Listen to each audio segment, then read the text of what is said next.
What is the greatest threat to an economy?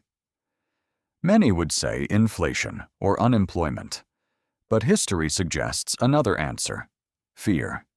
As people spend less, businesses delay investment, and banks become cautious.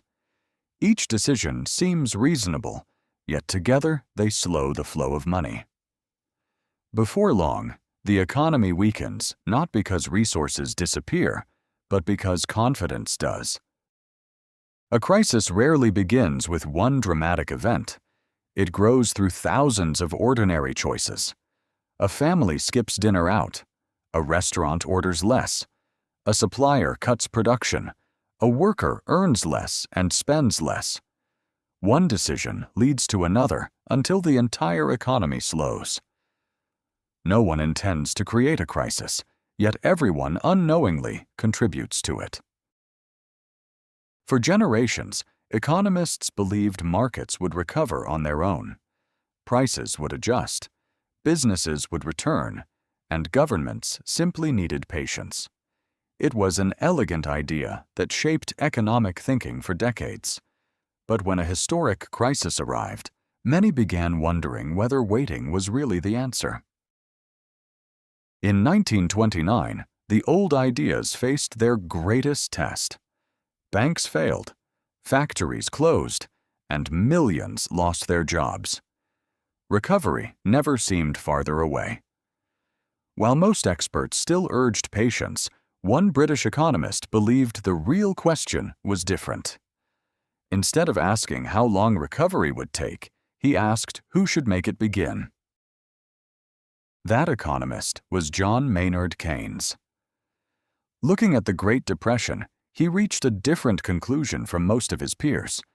The problem wasn't that people had forgotten how to produce wealth. The problem was that fear had frozen spending, investment, and confidence. If everyone waited for someone else to act first, recovery might never come. Imagine a town where every family decides to save more money at the same time. It sounds responsible, but the results are unexpected. Stores lose customers, factories receive fewer orders, and workers lose their jobs. As incomes fall, people spend even less, pushing the economy deeper into recession. What protects one family can end up hurting an entire community. Keynes believed this vicious cycle would not break on its own. If households stopped spending and businesses stopped investing, someone had to restart the engine. He argued that during severe recessions, governments should temporarily invest in public projects, creating jobs and putting money back into the economy. Once workers earned wages again, they would begin spending. Businesses would gain new customers, increase production, and hire more employees. Those workers would also spend their income, creating another round of growth. Keynes called this chain reaction the multiplier effect. A single investment, he believed, could spread through the economy far beyond its original value. Keynes's proposal was anything but popular. Critics warned that government spending would create debt, weaken markets, and encourage dependence. To them, recessions were painful but necessary, allowing the economy to correct itself. Keynes understood the risks, yet he believed doing nothing carried an even greater cost: years of lost jobs, broken businesses, and wasted human potential. His most famous line captured this belief perfectly. "In the long run, we are all dead." Keynes wasn't rejecting long-term thinking. He was reminding leaders that families without income couldn't wait years for markets to recover. When people are suffering today, tomorrow's promises are often too late. Then, history delivered an unexpected experiment. As the Second World War began, governments massively increased spending to support the war effort. Factories reopened, unemployment collapsed, and production surged. The war brought unimaginable tragedy, But it also revealed how powerful large-scale public spending could be when an economy's resources were sitting idle. After the war, many countries adopted policies inspired by Keynes. Governments invested in highways, schools, hospitals, and public services while accepting a greater role in protecting economic stability. For decades, these ideas shaped the world's fastest-growing economies. It seemed Keynes had changed economics forever, but history still had another surprise waiting. For a time, it seemed the debate was over. Keynesian policies appeared to work. Many countries enjoyed rapid growth, rising incomes, and low unemployment. Governments grew confident that recessions could be managed. But history rarely allows one idea to remain unchallenged forever. A new economic storm was already forming.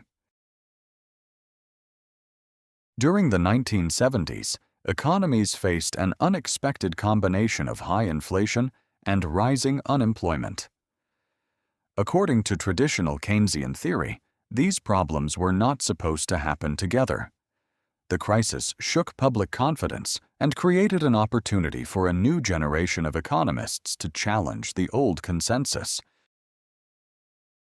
One of the strongest critics was Milton Friedman. He argued that stable money and disciplined monetary policy mattered more than government spending.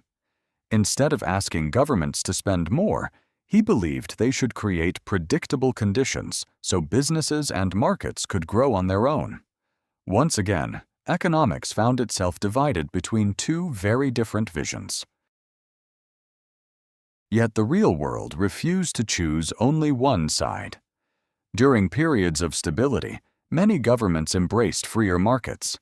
But when major crises returned, they often reached for Keynesian policies once again. Rather than replacing each other, the two schools of thought gradually became tools used for different economic challenges. The financial crisis of 2008 proved that the old debate had never truly ended. As banks collapsed and credit markets froze, governments around the world stepped in with emergency spending, bank rescues, and economic stimulus. Whether they admitted it or not, many were turning back to ideas that Keynes had introduced decades earlier. Just over a decade later, the COVID-19 pandemic created another global emergency. Businesses closed, travel stopped, and millions suddenly lost their income.